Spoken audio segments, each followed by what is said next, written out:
Hello and welcome back to the Online Business Show. In today's episode, I'm hopping on with Jennie Wright to talk about list building and lead generation through using an online summit. An online summit, Jennie will explain to you, but is ultimately an event that can be run online with guest expert speakers. And I actually am one of the next guest speakers at Jennie's summit, which is called the Smart Results Summit, kicking off on June 20th next Tuesday. So I'm going to pop a link in the description below for you to register, and I hope that I'll see you there. And for now, I'm going to hand over to Jennie and let her break down for you what a summit can do for your business. Hello, Jennie. How are you doing today? Thank you so much for joining us. I'm good. I'm bright-eyed and bushy-tailed. Bright-eyed and bushy-tailed. For the audience, me and Jennie have just been catching up, and she's copped to that she's got 8 calls today. So we're the first of 8. So take this energy for granted, because by the end of the day, Jennie and I will both be dead. Yes. Yeah. Yes, absolutely. Completely knackered. And quick introduction to Jennie for everyone watching. So Jennie is somebody I've been following on Instagram for a long while, and we were just needing an excuse to get together, basically.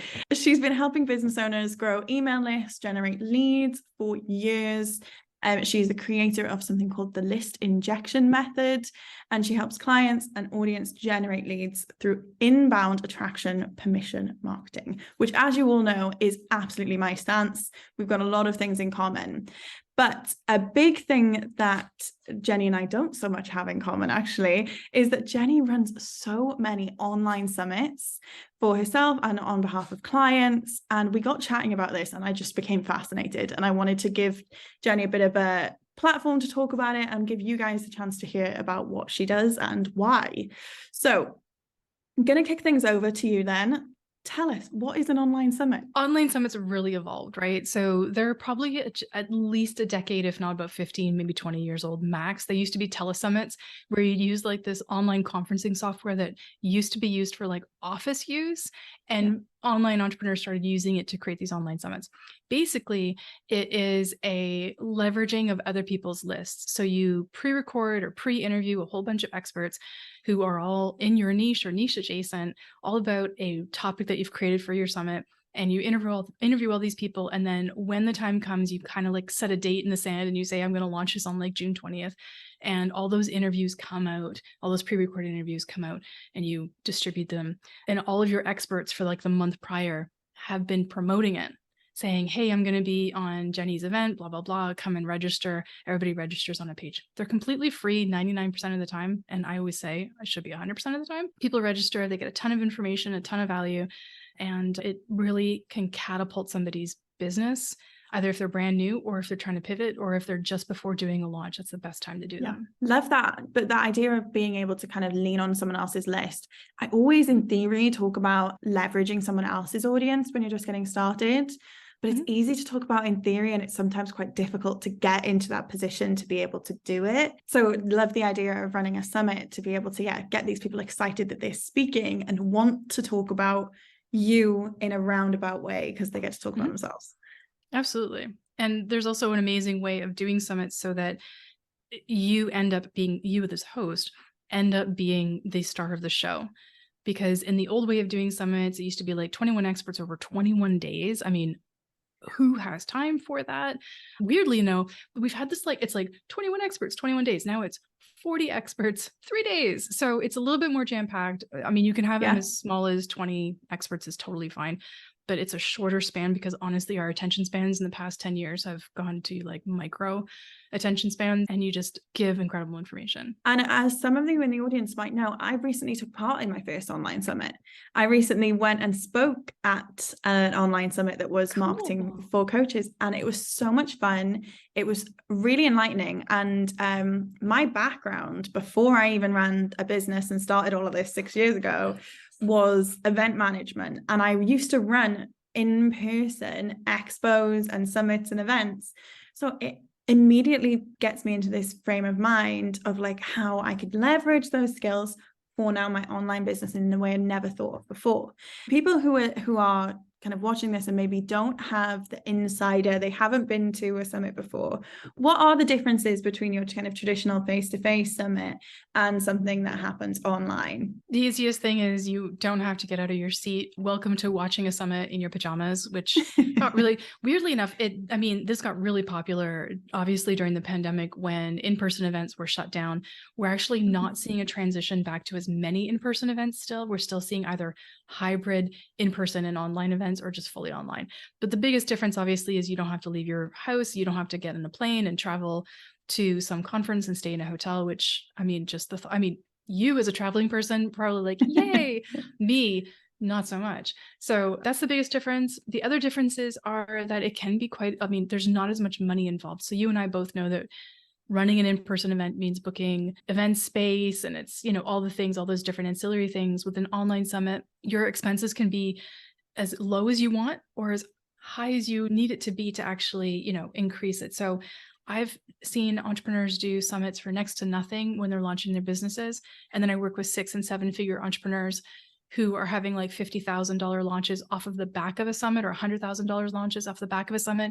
And they're spending, $10,000 or $15,000 to do the summit or something like that. So it really does depend. What I love about the summits and the things that I think are wonderful in comparison to in-person is the customization. So Right.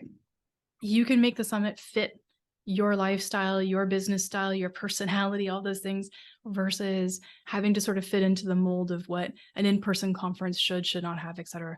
So there's a lot of customization, a lot of comfortability that you can build into it. Love that. And you kind of touched upon there, you mentioned it in passing a couple of times, like you should do a summit before a launch. $50,000+ launches. It leads me on to like, what is the typical outcome of a summit? The typical outcome is going to depend on a ton of factors. The biggest factor is, one, what are you offering after the summit? So you always start with your end goal in mind. So if you have a $49 course, you're not going to have a $50,000 launch unless you're going to pump a lot of money into getting a ton of people, possibly even, paying for some ads. So most of the summits I do, about 80% of the summits I do, are completely organic. There's zero ad spend whatsoever. Mm-hmm. And if you want to have a big launch, then your product has to have a price tag. So for most people who want to have a larger ROI, their product has to be something like a $5,000 coaching package or something along those lines to get that kind of volume of like a $50,000 launch.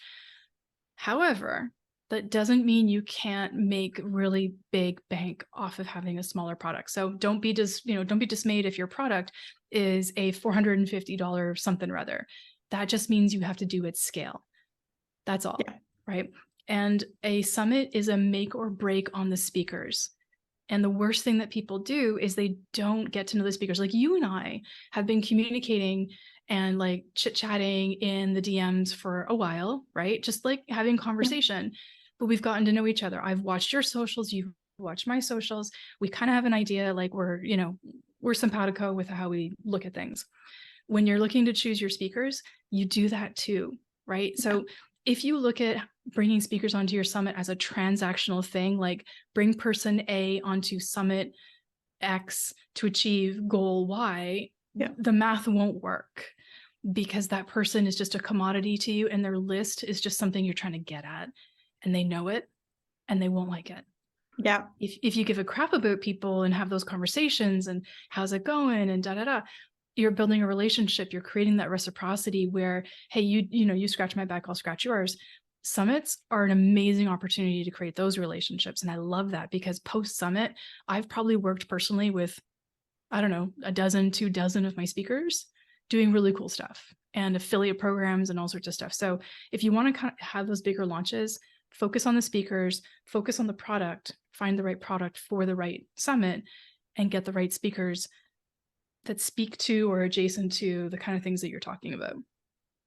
So interesting. My brain is like exploding, because I could go into more detail, but yeah.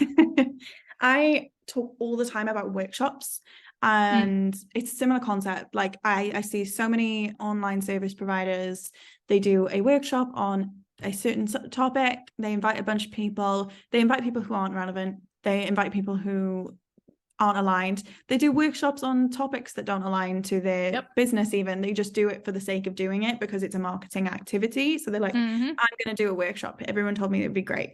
And then they're smacking themselves in the head being like, why isn't this working? This is so annoying. Da, da, da, da, da. And I always struggle to have this fight with people where I'm like, you're treating it like a commodity. You're doing it for the sake of doing it. It's not aligned with your strategy. And it sounds so similar, but just on a completely different outlook, that now you're leveraging other people that you might. I know we can geek about this. Super geek out session about it. Let's break this down to its basics with numbers. All right. And I think this might help. So so please do not check my maths. My maths are crappy. Okay. I have a really bad history with them, but this is what I'm going to say.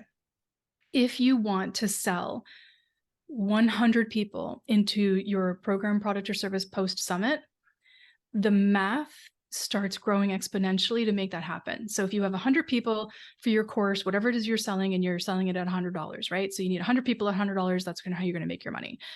To get those 100 people into your course, if the average closing rate for a program, product, or service is anywhere between 3 to 10%, then you need to take your 100 people, times it by 3 to 10% to find the amount of people you need to be talking to. Yeah. And keep backing up those numbers. Now, can you do that with workshops? Absolutely. Can you do it with a summit? Abso-frickin-lutely, and a heck of a lot faster, my opinion, but there's a lot more work involved. You can run a ton of workshops in the time it takes to build a summit. So not that I think a summit is the end all be all, but it's a choice of this like focused attention on doing this thing that's going to reap rewards for months and months to come.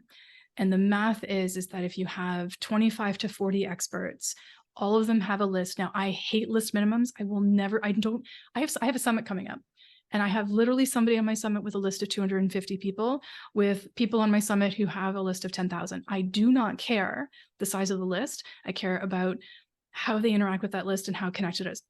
I made 6 figures, by the way, on 350 people on my list. So I don't give a flying you-know-what about the size.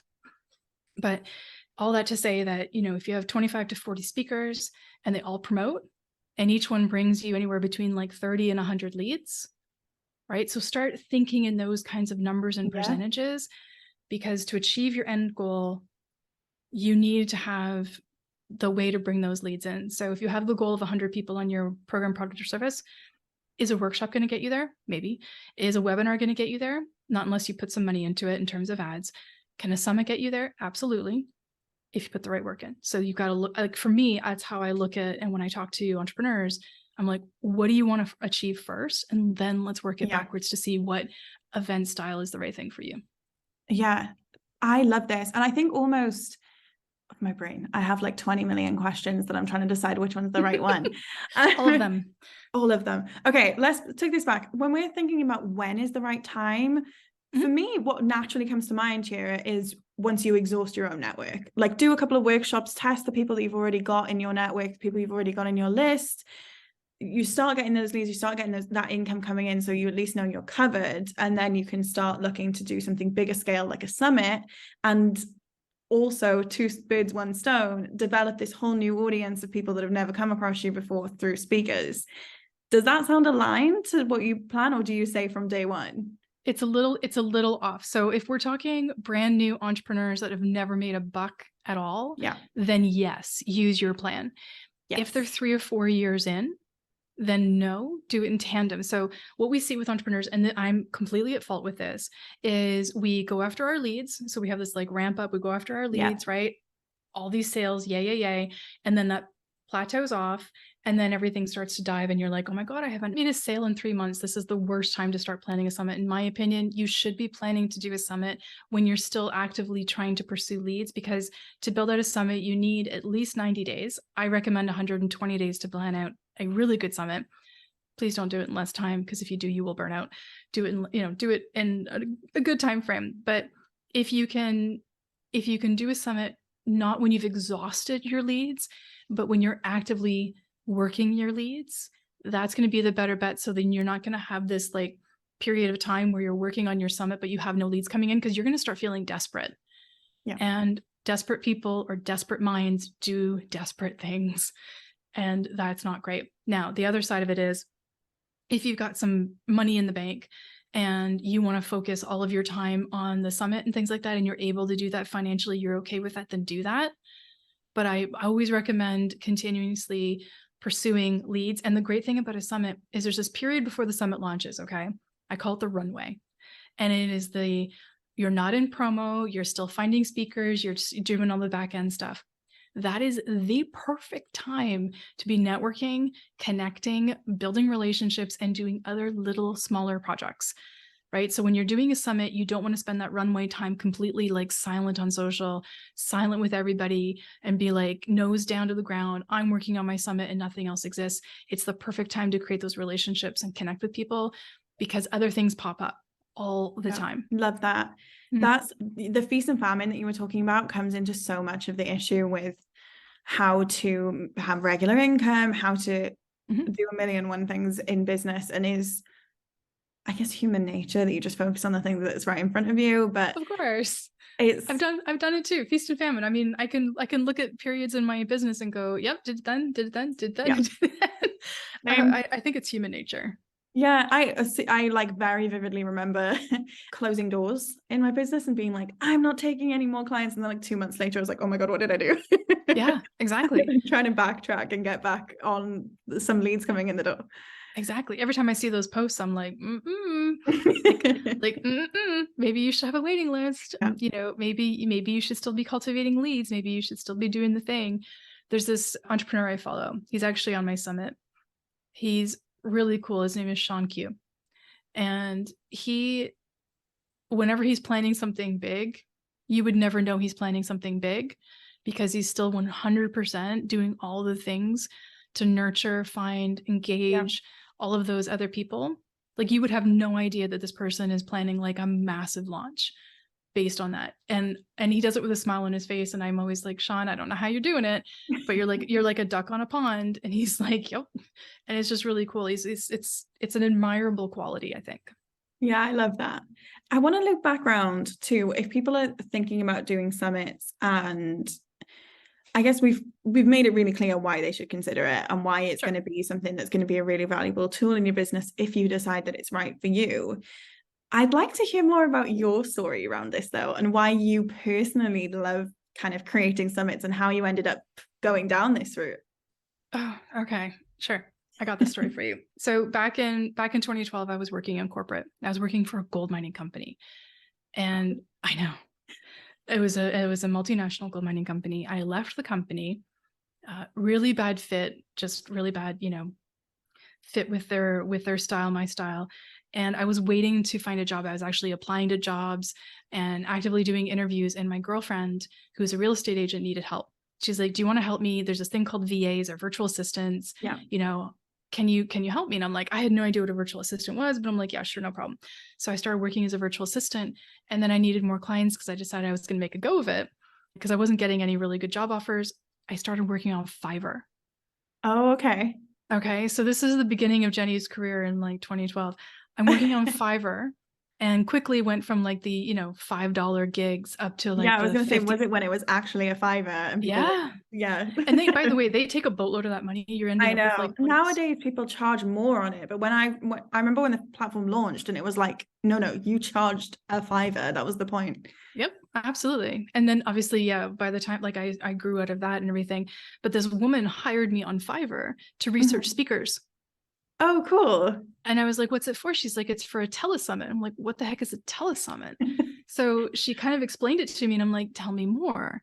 Yeah. And she's like, it's like an online event. And I used to do event planning when I worked for these gold mining companies. I used to do their AGMs and their Christmas parties and stuff. And I'm like, online event, do tell me more. So she explained it and I was like, oh yeah, I need to get my, I told my partner, I'm like, there's these things, they're really cool. I need to get into this. And they were like, I'm like, okay. I actually joined a coaching course that taught me how to do it. The funny thing is there was me and 182 other people in this coaching course, and nobody knew how to do technicals. Like nobody knew I had a technical ability, and I did. So out of the 182 people that were in that course, we were in it for a year. Over 40 of them hired me to do their back end. That was my first, like, it was like right time, right people. Yeah. And at the time, get this, I was charging $300 a summit. Girl. I might as well have stayed on Fiverr. Yeah, literally. It actually came out with all the hours. It came out to like less than $5 an hour. It was absolutely ridiculous, but I was just getting my feet wet and I was understanding and I was just like devouring. I get it. You know what I mean? So that's how I started. And then I kind of got known for being the summit person. That's how I got up to 300. And like at this point, I'm at over 350 summits. And it's because I was doing so many. At one point, I had 18 summits running concurrently for clients. Yikes. And I was working, at that point, I was working from 6 a.m. in the morning until midnight on 18 concurrently running summits. I will never do it again. It burnt me out. This was like, I think that was 2014 or late 2013 or 14. And now, I mean, obviously skills and time and price increases and everything, I don't run 18 summits, but I normally at any point have 3, 4, sometimes even 5 happening like in different stages of production. That's still nuts though. How, like, as it's again, fun. came from event manager and I get the kind of work that goes into planning. And I run workshops online. So I'd run small scale online events, and even those can stress me out when I have too much at once. So good on you. They're fun. I've always been the work hard, play hard person. Yeah. Always. So I love the busy. Yeah. And then I love the downtime. Yeah, so, I get you. You have like quiet periods.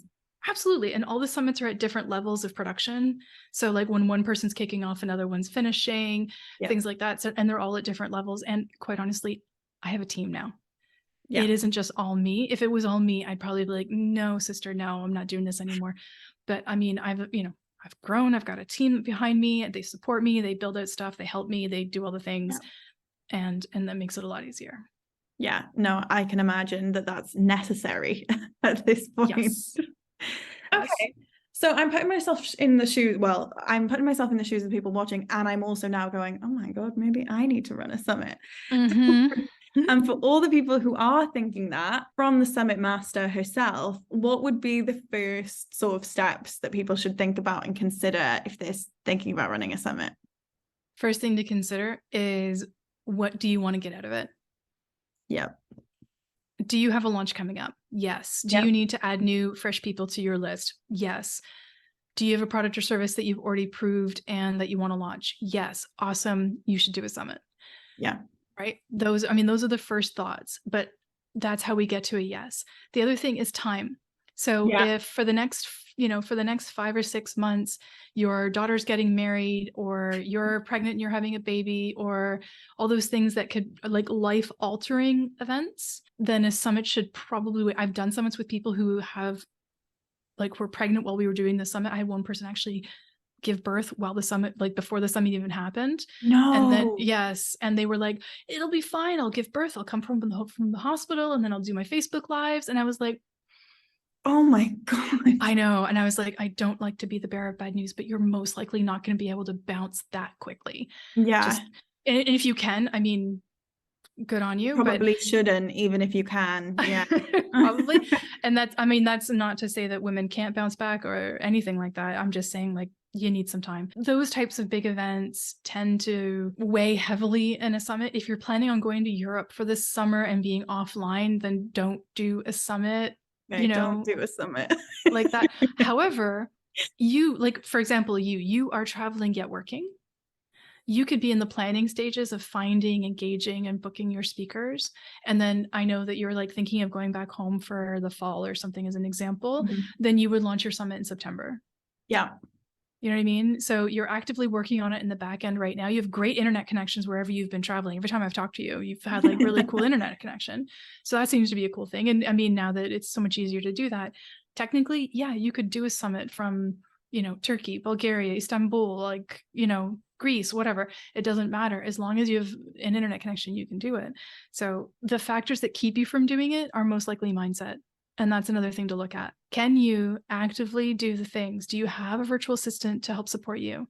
I mean, I say right now that it is a prerequisite for anybody that I work with that they have a virtual assistant, because without it, taking on too much. Yeah, I agree. And there's just sometimes there's no need for you to do certain tasks as much as most business owners that I've met are a little bit of a control freak and they want to be involved in everything.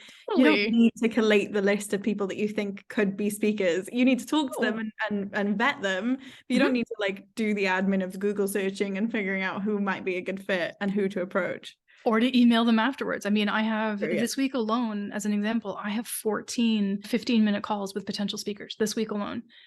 And that is all been booked by my assistant.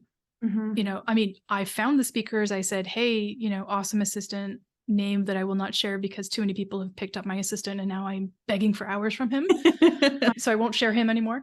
But yeah, I always say, look, can you send these people the emails? I always delegate as much as I can to the team because I need to be focusing on creating those relationships we talked about so much. Yeah. I need to be focusing on doing the interviews. I need to be focusing on that kind of stuff. Yeah, no, I completely agree. The things that other people can't do on your behalf, the showing up, the face-to-face. Okay, natural question when you talk about this kind of stuff is what the hell about the tech and the software? Like, do you need anything completely crazy in terms of setup?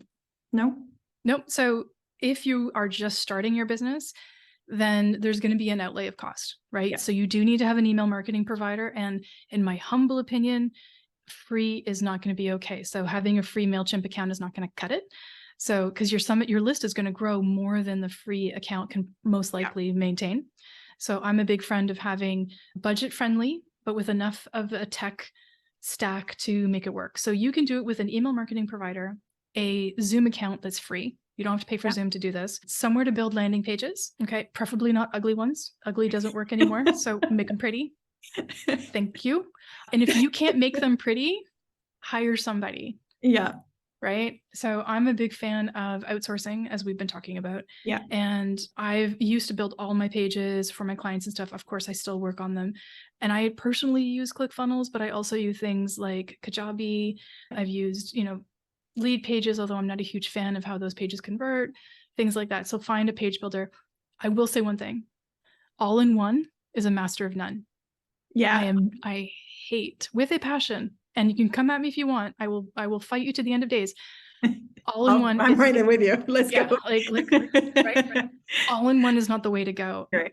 If you put all your eggs in that basket, I will tell you right now, all-in-one providers, they do nothing at the level that a singular SaaS company can do, a singular page builder can do, or an email marketing provider.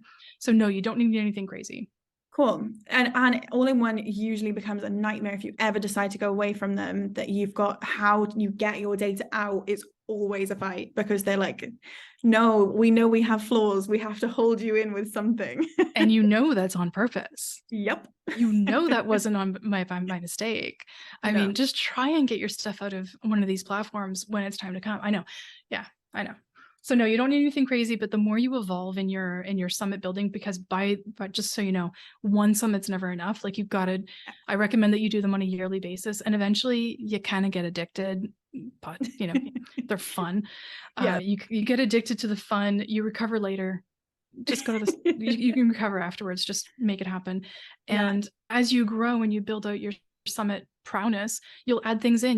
Maybe you'll get Thrivecart, for affiliates and your shopping cart and things like that. Maybe you'll get like deadline funnel for the countdowns on funnel pages, things like that. But you don't need that stuff to have a successful summit. Like the summit I told you about earlier that you can add on when you're ready. Like the summit I told you about earlier that had like a $50,000 ROI post summit. We did that off of Go High Level, Active Campaign, and iDev Affiliate. Nice. That was it. Nice. Yeah. Simple. That was it. Yeah, $99. So I Go High Level is $99 a month. Active Campaign, they were paying $136 a month, and iDev Affiliate was $40 a month. Love it.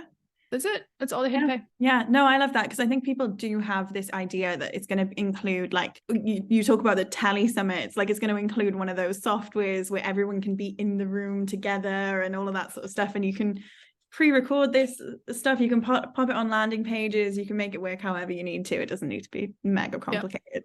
Can I just tell you something that okay. Can I just dish some tea for a second? Okay, I'm going to do this. There are people who think that you need to have these like fake, I'm going to use the word fake, they don't, virtual conference booths for a summit. Yes. And I tell you that every time I've seen this be done, I have never seen it done successfully. Ever. Out of 350. Yeah, plus.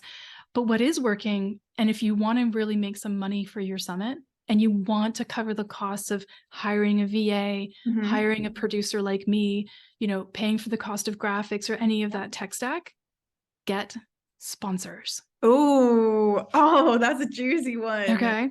And how do people get sponsors? It's actually not that hard. So sponsors can be your speakers who want to get extra exposure. Yeah. Now, sponsoring on a summit just means that you're leveraging everything that you have possible. So you have a podcast.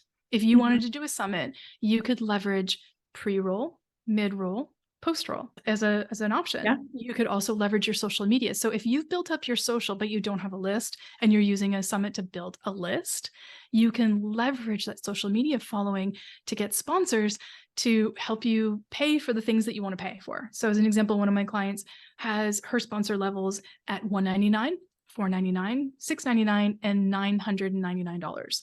Nice. And everybody, like, it's a Goldilocks thing. Everybody's chosen the $499 option. Yeah. She has, I think, 10 or 11 sponsors at the $499 level. That means that she's now able to, like, the summit's paid for. Nice. She has paid for it. One of my bigger summits that I just did, that person had, because they're selling a bigger package off the back end, and they know more people. They have have an online Rolodex of people that they know. Like, they know the Amy Porterfields and stuff. Yeah. Right. So their sponsorship packages were starting at $2,000 and going up as high as $15,000. Yeah. So we did over $50,000 on sponsorship dollars only, not VIP dollars, nothing else. Yeah, that's so juicy, because that's before you even consider like what you can then do with the list that you've gathered after the fact. Absolutely. I know in the events world, you would do late stage sponsors. So like you would wait until you had, say, 200 attendees confirmed and then turn to sponsorships with an offer, because you could almost leverage the audience coming. Do you ever see that happen in the online summit space for people who maybe don't have the big social media following but can leverage the summit itself almost? Yes, but it works a little bit differently. So what you can do is you can start booking your speakers. And in your intake form, where you're asking your speaker all the questions that you'll ask your speaker, one of the questions is, can you tell me your approximate following online and email list size? And they'll say 10,000 social, 2,000 email, for a total of 12,000 as an example. And if all of your experts do that, you tally up those numbers and you tell your potential sponsors, we have a potential audience of 200,000 people. Yeah. And that's how you can sell your sponsorships. Nice. Yeah. Now, if you've done summits before, then you can leverage past results. My last summit got me 1,832 registrations. That's almost 2,000 people looking at all the materials and hearing my voice and blah, blah, blah.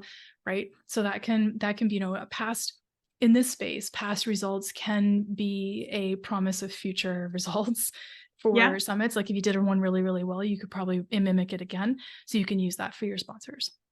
Love it. And you talked earlier about kind of positioning yourself in the summit, because I think that's going to be something that people really need to understand and get clear on, is kind of how do you go from the speakers being the star of the show to you being the star of the show, so you can sell to these strangers when they come into the summit? Yep, there's actually a way to do it. So, and you're completely right, because we're creating this thing called transfer of credibility from our speakers to ourselves. And if you let the speakers only be the star of the show for the summit, you're going to spend the next 6 to 8 weeks afterwards creating that transfer of credibility, when you can create it instantly in a summit. Yeah. One of the best ways to do it is to have a Facebook group for everybody to register in, and then be very prominent in that Facebook group.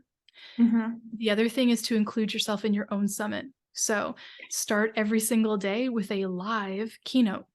Spend 15 minutes every day going live in the Facebook group while the summit is live, and create your own quote unquote keynote, and start off the day saying, hey, we've got, today we've got so-and-so and so-and-so, and they're talking about this, this, and this. And by the way, here's my view on this. Yeah. Right. So getting people to get to know you is key. You can do that, obviously doing the lives and things like that. In addition, you always make sure that the style of interview is a little bit so you can give your opinion, right? So we're on a podcast right now. You've shared that, you and I have the same opinion. You like this, you did this. You've already told me that you've run events. Yep. You told me you do this. Like, we've learned about you. You haven't just let me talk the whole time, which would be kind of fun, but we're not doing that. Although I could steal That's the your show. podcast. Yeah, exactly. Solo So, episodes. right? Exactly. Hi, it's all about me today. So we've already like learned about you, and therefore it's not a lot about the speaker. Yeah. Yeah. Love it. Okay. One last question that comes to mind. Typical numbers. If you had to throw, obviously it's going to be a hugely ranging number, but for people who are getting started, what's a realistic goal for how many people you can get in a summit as your first kick attempt? Okay. If we're going from zero list, then I guarantee you that a summit will 100% double your list. And that math works because you've got nobody. You will 100% double it. So if you're just starting out, I'd say that for your first summit, and if you're doing it lean and mean, that realistically, and I'm gonna go low. I'm very realistic with numbers. I'm not gonna be that person that lies to you about it. I would say that getting anywhere between 500 and 800 people in your first summit is awesome. If you can exceed that number, then you're getting like a standing ovation from me, right? So, but first summits can be anywhere, like I'm being realistic, but first summits can be anywhere between 500 to 1,000. Yep. And then from there, you're, or even more. I've seen first summits be 5,000, quite honestly. So it depends on the speakers and all those different factors we've talked about today. Yeah, of course. But I would bank on 500 for sure. Nice. I know so many people who fight for their first 500 for years on a mailing list while they're just trying to like grind and get people through social. So if you're listening and this feels like that you're really struggling to just get those like 2 people signing up a month, you're like rubbing your fingers together hoping. Just like, please, somebody. And I've been there, even as somebody who comes from marketing. There's a big learning curve to running your own business and a small business and an online, all the other things that come into play. So yeah, I've been there, and I remember like literally fighting tooth and nail for every single person, being heartbroken if someone unsubscribed because your number went down. And to think that is a reasonable outline, and I asked you for it because I know you're going to give us a reasonable outline, and it's going to depend on your marketing, on the speakers that you have. It'll be a million wavering factors, but just having that in mind as a possibility to weigh out whether it's for you or not is going to make such a big difference for the people watching. I'm so hyped up. I'm like, okay, what am I doing in September? I promised myself I was going to launch something new every quarter this month, but I might just have to every month. Yeah, but I might just have to swap one of those out for a potential summit, because this sounds like so much fun to get to go back to my old school days of running events. I loved it, but I hate the face-to-face bit. It's so much fun. It's hard work, but it's so much fun. And, if you're on the fence about it, I totally get it. But I will tell you that if you're on the fence, then you're probably going to be more easily hopped over that fence as soon as you realize that the elevation. So let me tell you what it's going to change in your life, a summit. You're going to meet a ton of people that you've never met before. You're going to get better at your interview skills. You're going to get better at your social media skills. You're going to get better at your presentation skills. You're going to get better at sales. You're going to get better at creating community. You're going to get better at understanding where people are and having that empathy for people in business. You're going to get better at people, like knowing the right person for the right thing. You're also going to realize some of your own limitations in your ability and areas that you need to grow. It is a transformative experience that every person should go through. I mean, I've done it so many times, and every time I do it, I actually become a better human being off the back end. Love it. Oh, thank you so much for sharing today with us, Jennie. That means the world to get to pick your brain and just have this conversation where we can nerd out and think about how this could look for people watching, because a lot of my viewers are year 3 at most. So this is going to be like the perfect timing for where it is. Yeah, where it's time to consider what's next, what is going to be my next route to market, my next lead generation, my next list building activity. I've had such a good time. It's so much fun geeking out with you. We share a bit of a brain, I think. So it's just been amazing to talk about this in more detail. And thanks for giving me a platform to be able to talk about this. Oh my God. I love it. If you want to come back and talk about it again, we for sure can. Absolutely. Okay, cool. I'm going to pop the links where you can find Jennie in the description bar below, so you can make sure you can link up with her on Instagram. Keep your eyes peeled for maybe some of her summits. See how the expert does it, and you can learn from her. But have you got anything going on that you can tell us about? Anything to promote real quick before we sign off? I do. I actually have my own summit. It's coming up in June. So it's starting on June 20th. It's called the Smart Results Summit. I'm co-hosting it with my friend Allison. By the way, co-hosting a summit takes some of the pressure off you. So If it feels like a lot, co-host with somebody. But back to that. So we're doing Smart Results Summit. It's actually open right now for registration. You can go to smartresultssummit.com. You can register completely for free. You can see how I do summits. Come and check it out. And also feel free just to like online stalk me and make sure that you kind of like the way I do things. Because, you know, if we ended up working together, then that's how we would work together. So just check it out and see if you like it. Amazing. Thank you so much. I'm going to come. So I hope to see some of the people in my subscribers list come along and join Jennie as well. Thanks, everyone. I'll catch you again soon. Bye. Thank you so much for watching today's episode of the Online Business Show. Like I said, kicking off, I'm going to be speaking at Jennie's Smart Results Summit that she mentioned in today's podcast, along with 44 other guest speakers. So I really hope that you take a look at the link in the description and register, and maybe I will catch you at one of the panel sessions.